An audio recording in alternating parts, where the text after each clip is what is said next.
presidente del Congreso, muy buenos días, y a través de su intermedio quiero saludar a toda la mesa directiva y a toda la representación nacional. Ante todo, quiero agradecer a Dios por permitirnos estar aquí y también agradecer la oportunidad que se me brinda de explicar de manera sincera y sin narrativas equívocas cuál es nuestra intención con respecto del decreto legislativo 1620. Solicito, así entonces, señor presidente, la autorización para dirigirme a los señores y señoras congresistas. Autorizado. Señores y señoras congresistas, me presento ante ustedes muy respetuosamente, cumpliendo el mandato constitucional de rendir cuentas ante el Pleno del Congreso de la República y responder el pliego interpelatorio con toda claridad que sea posible. Solicito, señor presidente, se me autorice también a difundir un corto video. Autorizado.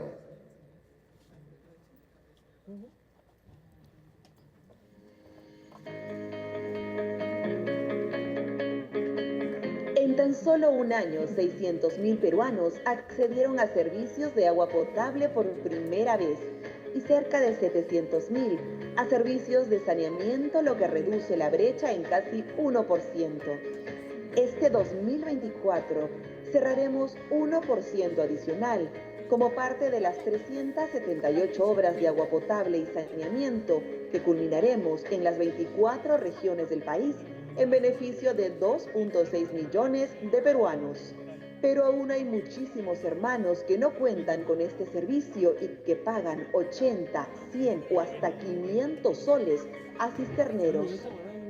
Para lograr el cierre de brechas, necesitamos de todos: el gobierno central, los gobiernos regionales, locales y al Congreso. No vamos a privatizar ni concesionar las EPS. No está en agenda del Ejecutivo ni en ningún artículo del Decreto Legislativo 1620.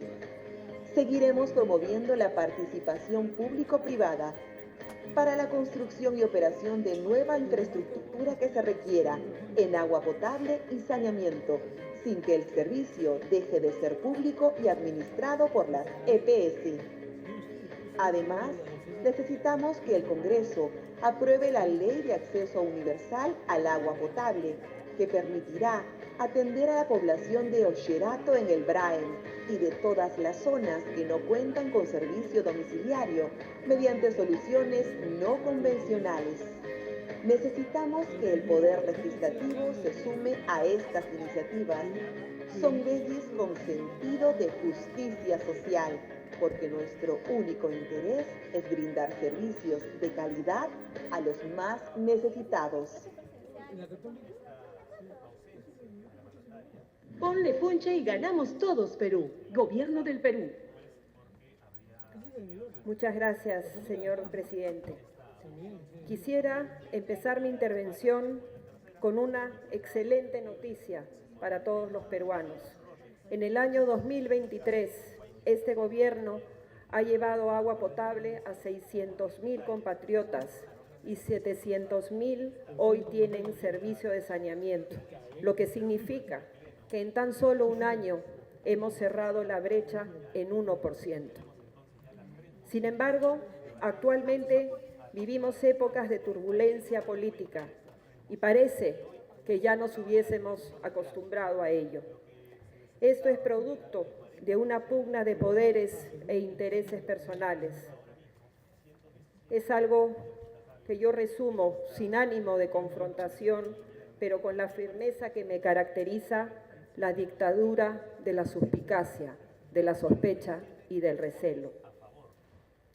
Lo que debería primar, señor presidente, estimados congresistas, en una democracia es el diálogo franco y abierto, y en ello debería basarse la razón de nuestros actos, dejando de lado las acusaciones basadas en especulaciones para ocuparnos de lo verdaderamente urgente, que es el cierre de brechas.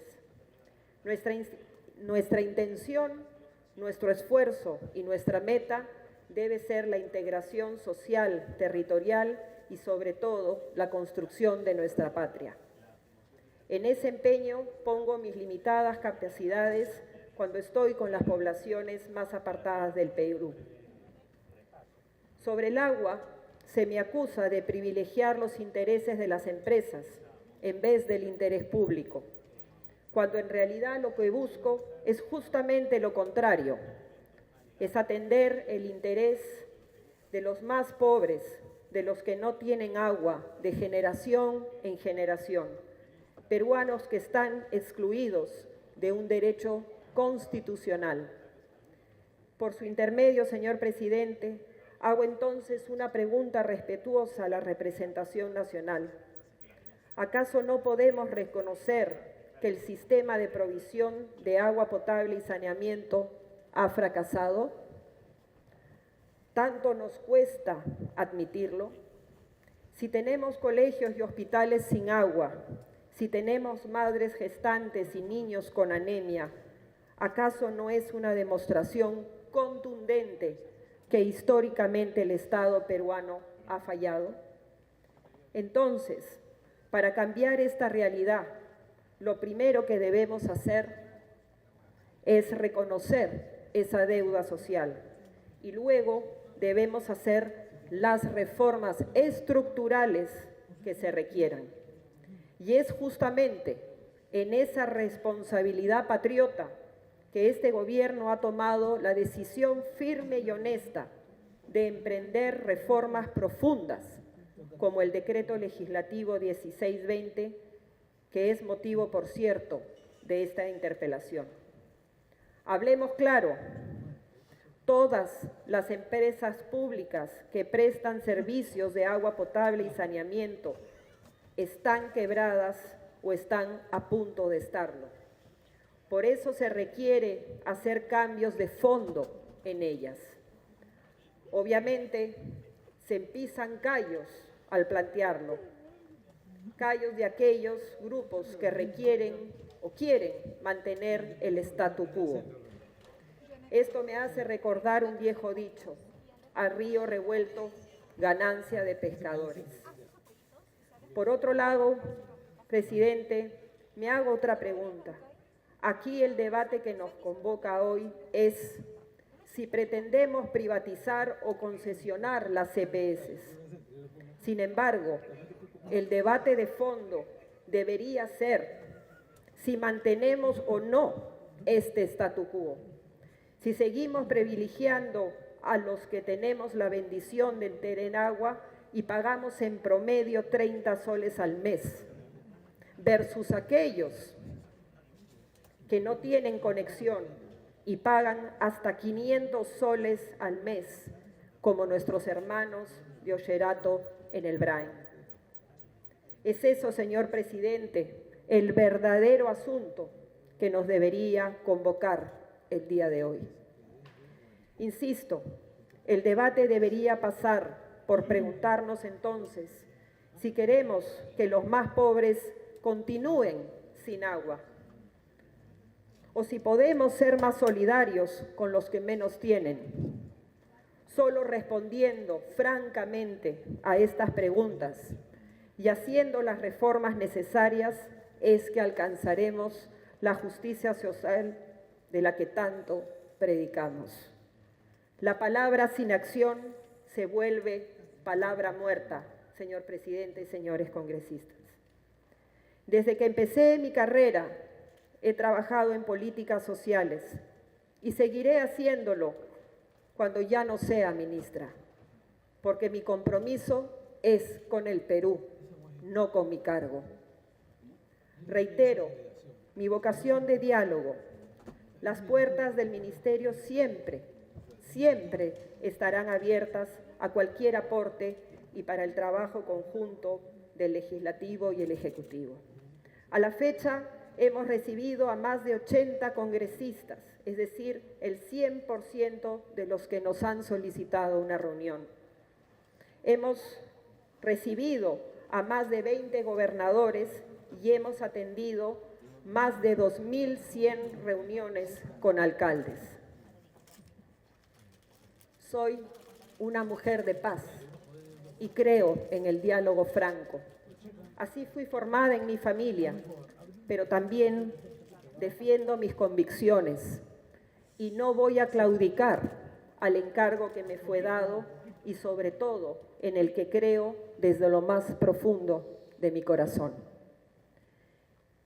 Quisiera aprovechar para deslindar de todo acto de corrupción del que se me acusa. Durante toda mi vida jamás he robado un sol a nadie y siempre he procurado que mis actos reflejen más que mis palabras mi forma de ser. Estoy orgullosa de los apellidos que llevo y siempre los honraré por respeto a mis antepasados, a mis padres y a mis hijos.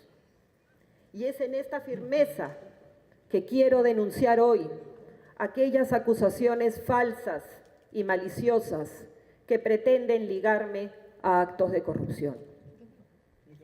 Señores congresistas, quiero empezar la respuesta a la primera pregunta del pliego interpelatorio, reafirmando lo que he dicho una y otra vez durante semanas. No hay ningún plan para privatizar el servicio de agua potable en ninguna localidad del Perú. No existe tal voluntad o intención en este gobierno. Es importante tener en cuenta que la brecha de inversión asciende a 53.000 millones de soles al día de hoy. Y para el 2030 llegaría a 100.000 millones de soles, monto que solo con inversión pública recién lograríamos alcanzar en 25 años. ¿Nuestros hermanos merecen acaso esperar 25 años más sin agua y sin desagüe? La respuesta, estoy segura, es unánime.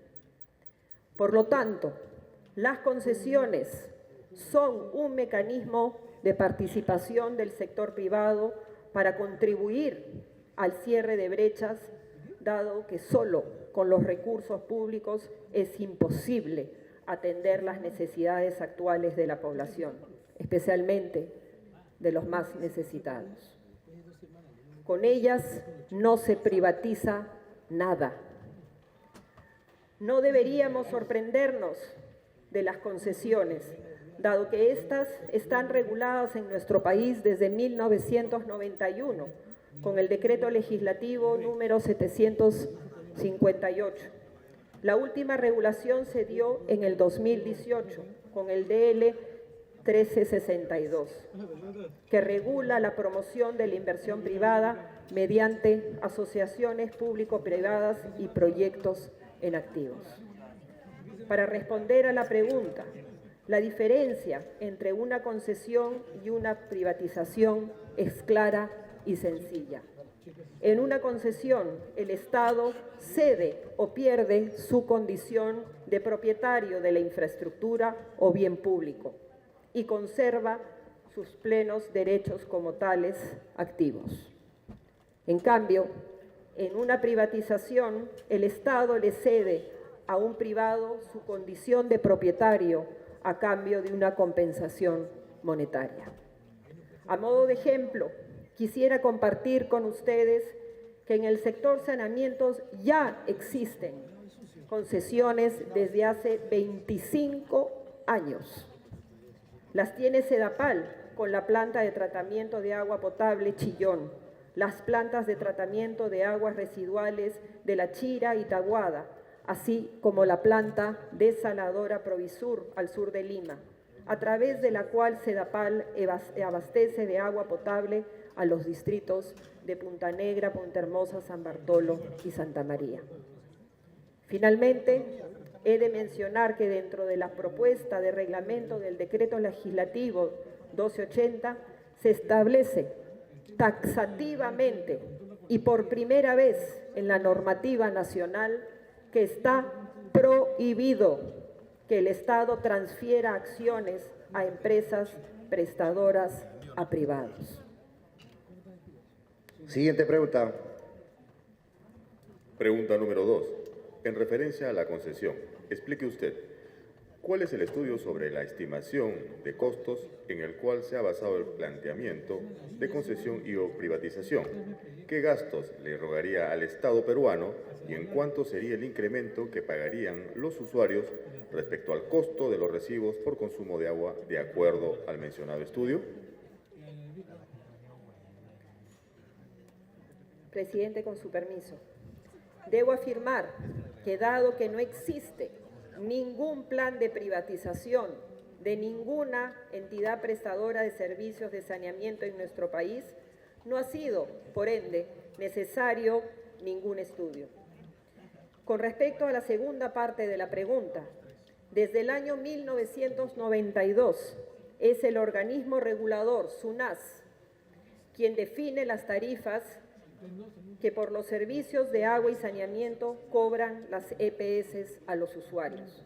El Ministerio no tiene ni puede tener injerencia alguna en las tarifas porque SUNAS es totalmente autónoma. Siguiente pregunta. Pregunta número 3. ¿Qué disposiciones legales y o procedimientos se están incorporando en el reglamento del Decreto Legislativo 1620 en relación a lo señalado en el artículo 114.4 que señala: finalizado el periodo de contrato, el prestador del servicio de agua potable y saneamiento podría incorporar la infraestructura y equipamiento a sus activos según lo que establezca el reglamento? Y aclare, según el mencionado artículo, si es que la inversión realizada por la empresa privada pasará a ser de su propiedad o a ser propiedad del Estado. Con su permiso, señor presidente. Sobre este particular, debo precisar que el artículo 114 del Decreto Legislativo 1620 se refiere a contratos de abastecimiento de agua potable y de tratamiento de aguas residuales en general. Repito, este artículo no hace referencia alguna a concesiones ni a privatizaciones de las EPS. En el numeral 114.4 se especifica que, finalizado el periodo del contrato de suministro, la empresa prestadora del servicio de agua potable y saneamiento podría incorporar a sus activos la infraestructura y equipamiento del proveedor. La respuesta concreta a la pregunta es que es el prestador del servicio de propiedad pública quien determinará si incorpora a sus activos de manera gratuita todo o parte de la infraestructura y equipos del proveedor privado. Esta es una modalidad de transferencia gratuita de aplicación universal. Consecuentemente, entonces, la propuesta de reglamento que será prepublicada en los próximos días antes del plazo de ley para la recepción de opiniones y comentarios de la ciudadanía establece que, abro comillas, finalizado el periodo de contrato, el prestador de servicios de agua potable y saneamiento puede incorporar la infraestructura y el equipamiento del proveedor a sus activos, teniendo en consideración la vida útil, estado de conservación y otras alternativas que existen en el mercado y la evaluación técnica económica. Siguiente pregunta. Pregunta número 4. Respecto de la concesión del servicio de agua potable y saneamiento, sus costos y beneficios para los usuarios finales. Explique usted, ¿en qué porcentaje se podría incrementar o reducir los recibos por el servicio de agua potable? A modo de ejemplo, si el día de hoy el costo del servicio de agua para el ciudadano peruano tiene un promedio de 20 soles, después de la concesión y o privatización, ¿cuánto pagará? Asimismo, ¿cuánto pagaría en promedio el usuario en cada región del país, tanto en el ámbito urbano como el rural, en relación a lo que pagan hoy en día? Con su permiso, señor presidente. Como he señalado en la pregunta anterior, quien determina la tarifa que se cobra a los usuarios por la provisión del servicio de agua potable y saneamiento es SUNAS, en su calidad de organismo regulador y supervisor. Por ley, el Ministerio de Vivienda, Construcción y Saneamiento no interviene en el cálculo ni la fijación de la tarifa. Sin embargo, lo que sí nos preocupa a todos es que en promedio los más vulnerables, los más pobres, llegan a pagar entre 80 y 100 soles al mes por 4 metros cúbicos al comprar agua en camiones cisterna. Hay casos extremos como los de la Amazonía que señalé al inicio, donde se paga 300, 400, hasta 500 soles mensuales, por horas, obviamente por menores metros cúbicos. A nivel urbano, los que tenemos la bendición, porque es una bendición, contar con el servicio a través de conexiones domiciliarias, pagamos en promedio 35 soles, entre 35 y 40 soles mensuales. Y en Lima, en promedio, pagamos 52 soles por 13 metros cúbicos. Esto quiere decir, señores y señoras congresistas, que los más vulnerables pagan hasta 7 veces más o hasta 50 veces más de los que tenemos conexión en nuestras casas. Esto, señores, señoras congresistas, no podemos permitirlo más. Es por eso que hablamos de la necesidad de las reformas estructurales.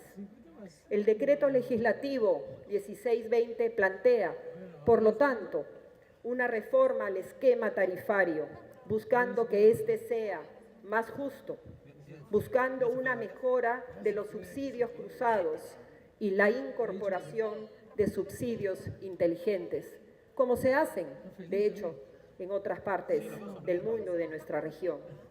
Todo esto favorecerá a la población en situación de pobreza y obviamente también a los vulnerables. Es decir, buscamos generar mecanismos para lograr que el servicio de agua potable sea más equitativo. Una vez más, lo que buscamos es fortalecer a nuestros prestadores de servicio de agua potable y saneamiento, reduciendo las inequidades existentes, sobre todo para que todos los peruanos y peruanas tengan agua de calidad y a precios justos. Siguiente pregunta. Pregunta número 5, respecto de la reglamentación del decreto legislativo 1620. Teniendo en cuenta que solo les queda aproximadamente 50 días para la publicación del reglamento, ¿qué garantías jurídicas se están incorporando en el reglamento para que la concesión sea beneficiosa para el Estado y se garantice la calidad, equidad, sostenibilidad a corto, mediano y largo plazo, para evitar contratos lesivos como los suscritos con Odebrecht? Con su permiso, señor presidente. Como ustedes saben, desde que asumimos la gestión de este ministerio, hemos sido los primeros en denunciar y anular cualquier tipo de proceso de contratación lesiva al Estado y a la sociedad. Desde el Ministerio de Vivienda y Construcción hemos iniciado una reforma y una limpieza general adentro del ministerio. Hemos reconvocado proyectos teñidos de corrupción por más de 2.700 millones de soles, porque sabíamos que en tales condiciones dichas obras se iban a paralizar y el servicio nunca llegaría. Como ya lo he señalado anteriormente, las concesiones y sus reglas están definidas en el Decreto Legislativo 1362. Sobre las condiciones particulares, es el mismo contrato de concesión que la define. Por ende, no se tocan en el Decreto Legislativo 1620, ni en su reglamento. Sin perjuicio de ello, la presente propuesta de reglamento se ha elaborado de manera participativa, con todos los actores del sector saneamiento, mediante 28 talleres y reuniones bilaterales. En ellos participaron SUNAS, las EPS, OTAS, sindicatos como FENTAP, entre otros, ANEPSA, instituciones académicas y entidades privadas como SECOSAN y PROAGUA, entre otros. Como lo he mencionado en la primera pregunta, en la propuesta del reglamento se incorporan disposiciones que prohíben la transferencia de propiedad de las EPS a favor de privados para asegurar que el servicio de agua potable siga siendo público y la participación pública y privada se oriente siempre al cierre de brechas. Finalmente, como manda la ley, el proyecto de reglamento del decreto legislativo será publicado en los próximos días con el objetivo de recabar aportes de toda la ciudadanía. Siguiente pregunta. Pregunta número 6. ¿Existe alguna experiencia favorable o no en materia de concesión de las EPS en el Perú? De ser así, ¿cuáles han sido los resultados? Con su permiso, señor presidente. En el Perú solo ha existido una experiencia en la que se ha concesionado una EPS. Esta se dio en el año 2005 para otorgar en concesión la EPS Tumbes. Esa experiencia no fue exitosa y por ello este modelo de concesión de EPS no está considerado. Sin embargo, es importante señalar que tenemos casos exitosos desde hace más de 25 años. Existen concesiones para la producción de agua potable y el tratamiento de aguas residuales. Como ya mencioné, Sedapal tiene la PETAP Chillón y las PETARES La Chira y Taguada, así como la desaladora Provisur. Con estas concesiones de PETAP se atiende alrededor de 1 millón de personas y se trata más del 80% de aguas residuales de Lima. ¿Acaso por tener esas concesiones Sedapal se privatizará? Por supuesto que no. ¿Acaso pagamos más por este servicio? Por supuesto que no. Hemos dicho que en Lima se paga 52 soles por mes en promedio. ¿Acaso, señores y señoras congresistas, otras regiones del Perú no merecen el mismo servicio? Así, no contaminaríamos nuestros ríos y nuestros lagos y podríamos tomar aguas de calidad y hasta generar turismo, como es el caso de nuestro hermoso lago Titicaca en Puno y la laguna de Yarinacocha en Ucayali. Es por eso que creemos en el modelo de las concesiones y por ello actualmente existen 16 proyectos de inversión bajo la modalidad de APP impulsadas por Proinversión, por un monto de más de 9.000 millones de soles que beneficiará a más de 8 millones de peruanas y peruanos. Señores congresistas, la historia ha demostrado que las concesiones de las PETAP y las PETAR sí han funcionado. Por eso seguiremos promoviendo este modelo y no el de la concesión ni privatización de ninguna de las 50 EPS, las cuales, repito, seguirán siendo públicas y brindando servicios de agua potable junto a los más de 500 prestadores en pequeñas ciudades o ciudades pequeñas y más de 28.000 prestadores en el ámbito rural. Siguiente pregunta. Pregunta número 7. ¿Quién será el encargado de realizar las inversiones para garantizar el recurso hídrico en las fuentes, sistemas y procesos comprendidos en los servicios de agua potable y saneamiento? ¿El Estado, la empresa privada o ambos? ¿O el Estado hará la inversión y la empresa privada la usufructuará? Con su permiso, presidente.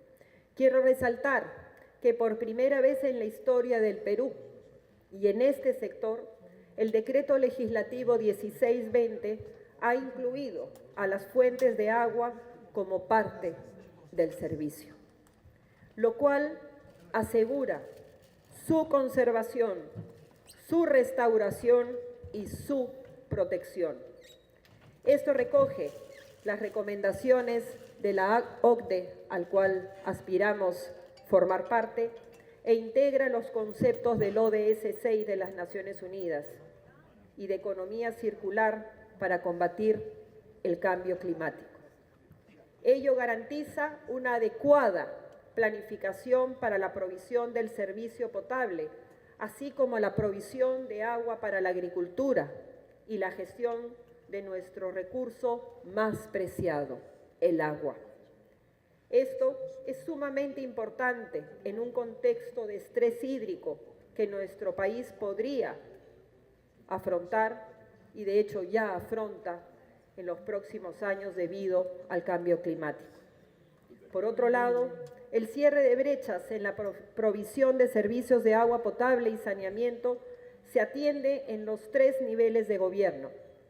El Ministerio de Vivienda, Construcción y Saneamiento en el 2023 destinó a proyectos a nivel nacional 1.973 millones de soles, de los cuales se transfirieron fondos para 296 proyectos que beneficiarán a 900.000 personas. Para el 2024 prevemos ejecutar una cartera de proyectos por 2.200 millones.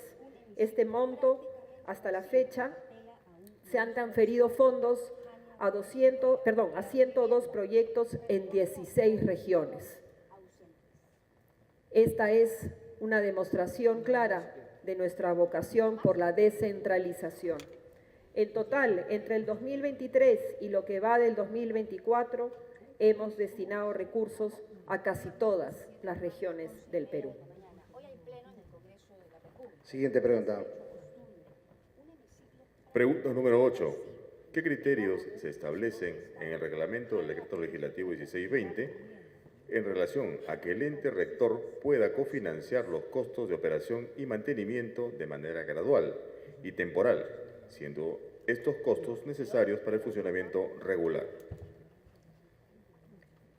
Quisiera complementar mi respuesta a la pregunta anterior.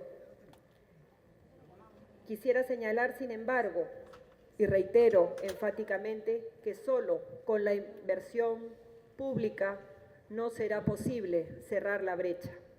Para hacerlo, se requiere promover la inversión privada y pública. Para responder también a aquellos que dicen que pretendemos privatizar el agua, les recuerdo que el artículo 2 de la Ley de Recursos Hídricos 29338, promulgada en el 2009, indica explícitamente que en el Perú no hay propiedad privada del agua, ya que es un bien de uso público. Por esta razón, la participación público-privada en las fuentes de agua solo contempla las medidas ya señaladas de conservación, restauración y protección de las mismas. Está claro, por tanto, que la privatización de las fuentes de agua no es viable legalmente y nunca ha estado en agenda. Según el Decreto Legislativo 1280 del 2016, el cofinanciamiento de los costos de operación y mantenimiento de manera gradual y temporal se hace de manera excepcional. El Decreto Legislativo 1620 no modificó este texto, el cual trata de un subsidio pensado para los usuarios de menores ingresos. No obstante, el cofinanciamiento estatal permite que los costos no se trasladen a los usuarios. Es decir, el Estado interviene para que los costos que se incurran no impliquen un incremento en las tarifas. Es decir, se subsidia el servicio y así cumplimos con nuestro rol de protección a la economía familiar de los más vulnerables. Siguiente pregunta. Pregunta número 9. Considerando que con el Decreto Legislativo 1620 se viabiliza la concesión del servicio de agua potable, ¿por qué no se viabiliza también la participación y fortalecimiento de las JAS, siendo estas en muchos casos eficientes y así generar competencia? Con su permiso, presidente. El decreto legislativo 1620 tiene como uno de sus principales objetivos el fortalecimiento de todos los prestadores de agua y saneamiento, desde las EPS hasta las juntas administradoras de servicios de saneamiento conocidas como JAS. Las JAS se encargan de abastecer de agua potable a zonas rurales, las más alejadas de nuestro país, con poblaciones de hasta 2.000 habitantes. Con el decreto legislativo 1620 promovemos su fortalecimiento a través de la asociatividad, además de fortalecer sus capacidades de gestión. El trabajo que realizan las JAS para mejorar los servicios de saneamiento, en especial para la población considerada dentro de la pobreza multidimensional, es admirable. Es la propia población de las zonas más alejadas del país que se organiza de manera colectiva y autogestionada para proveer y administrar el servicio, cuando éste debería hacerlo el propio Estado. Actualmente son más de 26.000 que garantizan que alrededor de 5 millones de hermanos y hermanas tengan agua y saneamiento. Aprovecho este espacio, señor presidente, para rendirles un homenaje y expresarle mi más profunda gratitud y reconocimiento. La contribución de las JAS se refleja en la disminución de la brecha con la inversión en infraestructura del gobierno central y de gobiernos subnacionales. Esta brecha ha pasado del 22.3 en el 2022 al 21.6 en el 2023. Es decir, más de 32.000 hermanos han accedido a servicios básicos. En eso seguiremos trabajando. Adicionalmente a las JAS que han crecido y actualmente abastecen a más de 2.000 habitantes, pero menos de 5.000, se les está generando un régimen especial de transición hacia el ámbito urbano, en el marco de la política de integración impulsada por el sector. En el decreto legislativo 1620 existe además un paquete de medidas adicionales para fortalecer las JAS.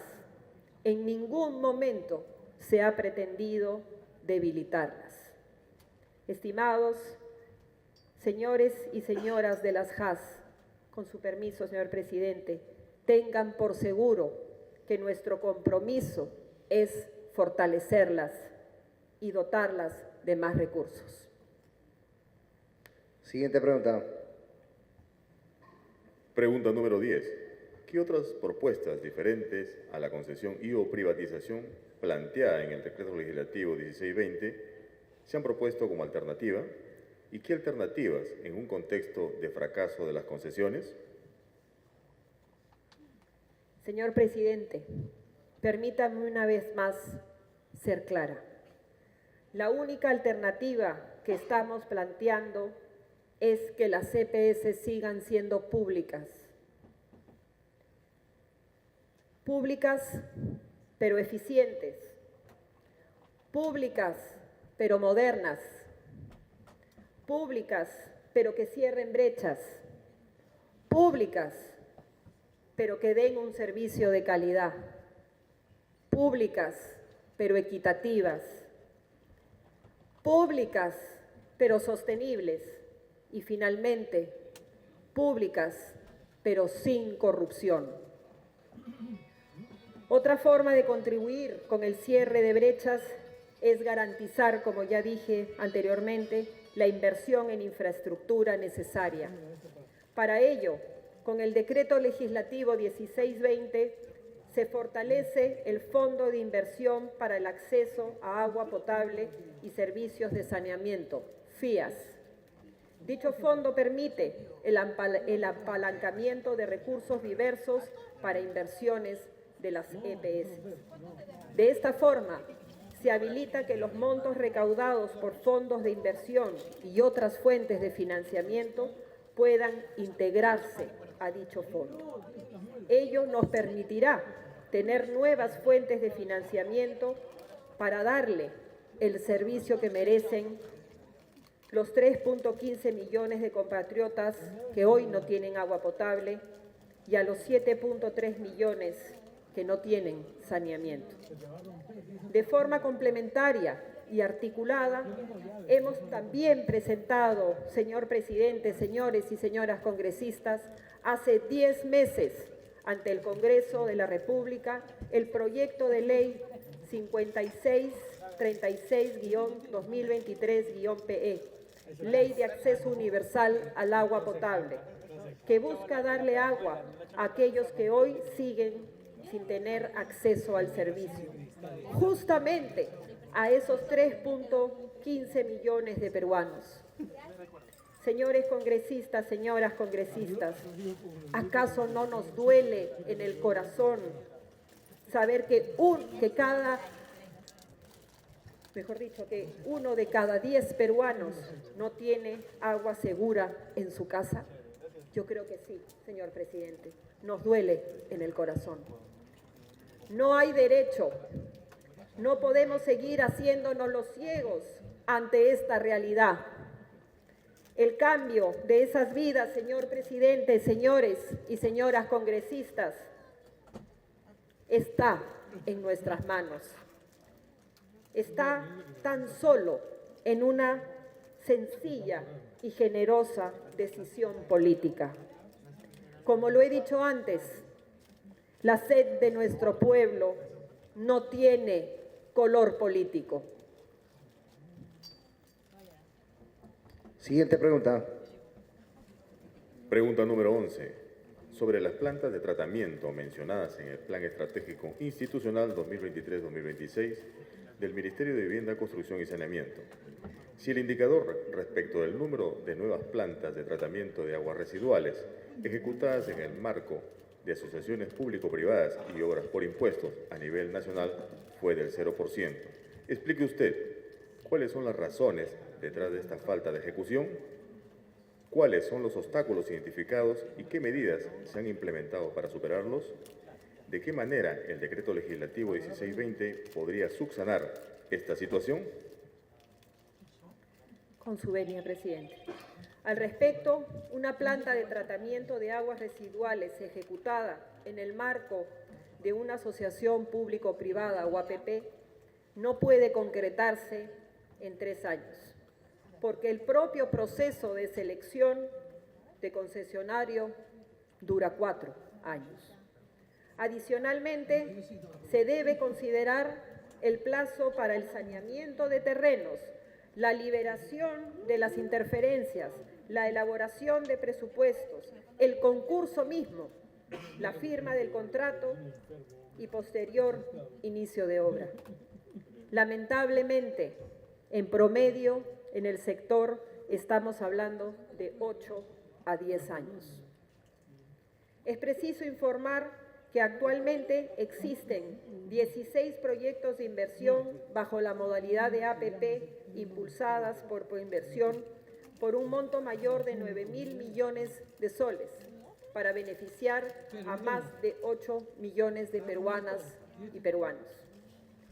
Proinversión tiene programado para el segundo semestre de este año la adjudicación del proyecto Petar Puerto Maldonado, y para el 2025 se tienen programadas las adjudicaciones de los proyectos IPC Petar Chincha, IPC Agua Potable Hilo, IPC Petar San Martín, IPC Petar Cajamarca, IPC Petar Trujillo y Chempén, entre otros. Y nuestro cronograma de adjudicaciones seguirá en los siguientes años. Estas inversiones mencionadas beneficiarán a 1.5 millones de compatriotas. Es cierto que existen obstáculos en las fases del ciclo de inversión y los detallo. En la fase de formulación y estructuración se han identificado obstáculos en la duplicidad de proyectos, cambios en el alcance de los mismos a solicitud de las propias autoridades o por temas técnicos. Así también la falta de disponibilidad de terrenos para la construcción de las PETARES, además de otros factores sociales y políticos que pueden retardar el avance de los proponentes ante escenarios de incertidumbre e inestabilidad, o la falta de predictibilidad de las tarifas de operación y mantenimiento, entre otros.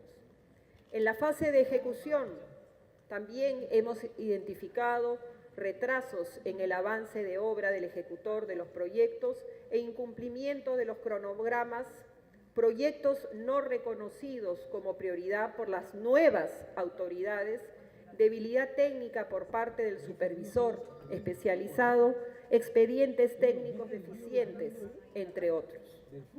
Con respecto a la pregunta sobre las medidas implementadas, estamos ya haciendo coordinaciones con las unidades formuladoras y autoridades locales para solucionar las duplicidades y o los temas de alcance de los proyectos, fortaleciendo, una vez más, las capacidades de las CPS y la sensibilización a la población frente al proyecto, entre otros.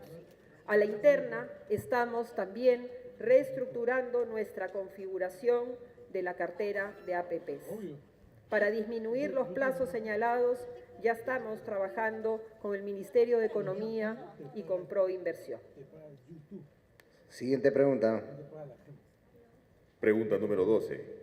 ¿Qué disposiciones legales se están contemplando en la reglamentación del Decreto Legislativo 1620 referido a que el ente rector está facultado para cofinanciar los costos de inversión de los proyectos que contemplen la explotación de los servicios de agua potable y saneamiento en cualquiera de las modalidades de asociación público-privada? Aclare, ¿el Estado pondrá plata para que la empresa privada la usufructe? Con su venia, presidente.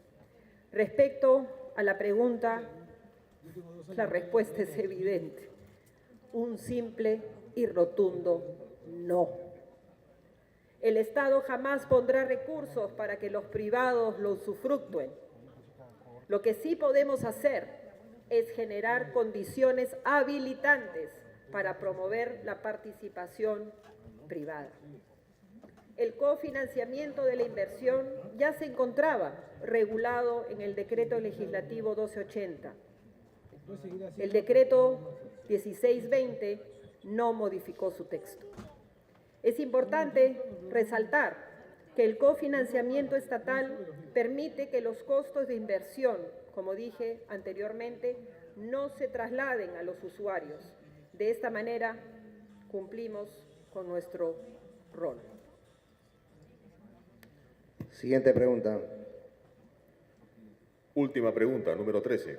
Considerando que en los programas de Fondo Mi Vivienda y Techo Propio existen presuntas estafas por parte de las empresas inmobiliarias en contra de los ciudadanos, ¿cuáles son los mecanismos con el que el Ministerio de Vivienda, Construcción y Saneamiento está reestructurando los procedimientos de selección y supervisión de las empresas inmobiliarias en los programas de Fondo Mi Vivienda y Techo Propio ante la demanda de la población afectada? ¿Cuál es el apoyo que brinda el Ministerio de Vivienda, Construcción y Saneamiento a los ciudadanos afectados? Con su venia, presidente. La institución rectora en la materia es el Fondo Mi Vivienda y no el Ministerio de Vivienda, Construcción y Saneamiento. El Fondo Mi Vivienda es una empresa pública regulada por FONAFE. Sin embargo, ya que el Ministerio es el órgano rector en la materia de vivienda, nosotros establecemos la Política Nacional de Promoción de Vivienda Social. Por lo tanto, el Fondo Mi Vivienda es quien establece los procesos para la selección de los promotores inmobiliarios del programa Techo Propio, Adquisición de Vivienda Nueva, ABN. Como primera medida de mejora y en coordinación con el Ministerio de Vivienda, se está modificando el reglamento operativo del programa a fin de asegurar un filtro adecuado a los promotores inmobiliarios que solicitan ingresar al mismo. El reglamento actualizado será aprobado en el presente semestre. Una segunda mejora realizada consiste en fortalecer la supervisión de las viviendas entregadas por los promotores inmobiliarios. El Ministerio de Vivienda, como parte de la política de reducción de brechas, ha establecido que toda vivienda construida con bonos debe de contar con un supervisor técnico financiero en la modalidad Nuevo Crédito Mi Vivienda, un verificador de vivienda terminada en la modalidad Adquisición de Vivienda Nueva Techo Propio, un supervisor de verificación de vivienda terminada en la modalidad Construcción en Sitio Propio, Techo Propio, y un supervisor técnico financiero en los contratos en fideicomiso de la modalidad Adquisición de Vivienda Nueva, Techo Propio. La tercera mejora se destina a asegurar que toda vivienda de interés social construida con bonos y recursos públicos cuente con servicios de electricidad, agua potable y desagüe, así como con las condiciones adecuadas de habitabilidad antes de liberar el 100% de las garantías. En relación a los ciudadanos afectados cuando un promotor no cumple con la construcción de un proyecto de vivienda, el Fondo Mi Vivienda toma acciones financieras y legales contra dicho promotor. Entre el 2023 y 2024, el Ministerio de Vivienda, a través de su Procuraduría Pública, ha denunciado ante el Ministerio Público a 11 empresas ejecutoras de viviendas de interés social que cometieron actos irregulares para que se inicien las acciones legales contra dichas empresas y sus representantes legales. Además, el Fondo Mi Vivienda administra y ejecuta las garantías puestas por el promotor inmobiliario para recuperar los bonos desembolsados y la devolución del dinero invertido por los grupos familiares afectados. Entre el 2023 y 2024, en el programa Techo Propio, Adquisición de Vivienda Nueva, el Fondo Mi Vivienda ya ejecutó garantías y se han iniciado las devoluciones de ahorros de las familias en los proyectos catalogados con problemas. Esta política continuará a lo largo de la gestión. Señor presidente, por su intermedio, quiero finalizar mi presentación reiterando que esta gestión al frente del Ministerio de Vivienda, Construcción y Saneamiento se caracteriza por su sentido social y la importancia que otorga a la provisión de servicios básicos esenciales para la población. Hemos dejado de ser un ministerio de obras y ahora somos un ministerio de servicio social. Nuestra mayor motivación, señor presidente, señores congresistas, es brindar estos servicios a los más necesitados, a los más vulnerables, a quienes menos tienen y más pagan. Al concluir esta presentación, deseo reiterar y dejar en claro a toda la representación parlamentaria y a todo el país que no existe ninguna intención de privatizar ni de concesionar a las empresas prestadoras de servicio a nivel nacional. Lo que sí queremos es que a través del Decreto Legislativo 1620 se fortalezcan nuestras empresas prestadoras, muchas de las cuales, como ya dije, están quebradas, sin capacidad de recaudación ni inversión, operando al límite de sus capacidades y dejando por ello expuestos a los usuarios frente a las roturas de tuberías, a aniegos o colapso de las redes de alcantarillado y con sistemas obsoletos que no dan para más. Estos son los casos de Piura, de Chiclayo, de Tumbes, de Nazca, de Utubamba, entre otros. Sin embargo, también hay otros casos de ciudades que llevan décadas esperando un servicio básico porque sus EPS no pueden financiarlos, como por ejemplo Juliaca, Yunguyo, Iquitos, Puerto Maldonado, Pucallpa, Cerro de Pasco, entre otros. Esta gestión, señor presidente, ha tomado la firme decisión de solucionar el problema medular de las EPS, porque para cerrar la brecha necesitamos tener empresas públicas, modernas, eficientes, sin corrupción y sostenibles, con espaldas financieras suficientes y con instrumentos de planificación y gestión modernos. Rechazamos categóricamente seguir tomando el trago amargo de la indiferencia, normalizando la injusticia social. Señor presidente, el pueblo, como usted los ha oído el día de hoy, nos reclama acción. Señores congresistas, juzgará nuestro actuar. Necesitamos la participación de todos, del Ejecutivo, del Congreso, de los gobiernos regionales, de las municipalidades, del sector privado, de la academia y de todos los ciudadanos y ciudadanas. Es por eso que desde este recinto, cuna y baluarte de la democracia, señor presidente, por su intermedio, pido a toda la representación nacional que se apruebe la ley de acceso universal al agua potable. Es una ley histórica que nos reconcilia con nuestra gente. Como dije anteriormente, en el año 2023, este gobierno ha llevado agua potable a 600.000 compatriotas y 700.000 de ellos hoy tienen servicio de saneamiento en sus casas. Esto significa que hemos cerrado en 1% la brecha. Si hemos logrado esa cifra sin estas dos reformas medulares, hago entonces la pregunta, ¿imaginan ustedes lo que podremos hacer si con ellas las implementamos? Estimados señores congresistas, podemos discrepar, pero no enfrentarnos. Debemos de extirpar de raíz ese nefasto dicho popular que dice que el peor enemigo de un peruano es otro peruano.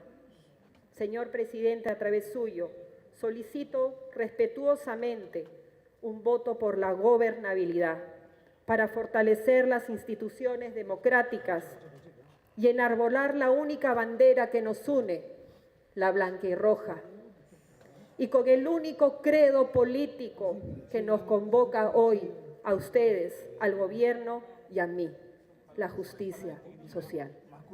Con todo respeto, señor presidente, solicito también un voto de compromiso por el diálogo entre peruanos y sobre todo pido un voto por los más pobres que no tienen agua potable, ni desagüe, ni una vivienda digna. Si el Ejecutivo y el Legislativo compartimos el mismo camino, el mismo objetivo, cada uno desde nuestras competencias y en respeto de nuestros particulares puntos de vista, lograremos que el Perú no solo sea una promesa, sino el logro hermoso del cual debemos sentirnos todos representados y orgullosos. ¡Que viva el Perú! Muchas gracias. Ponle ponche y ganamos todos, Perú. Gobierno del Perú.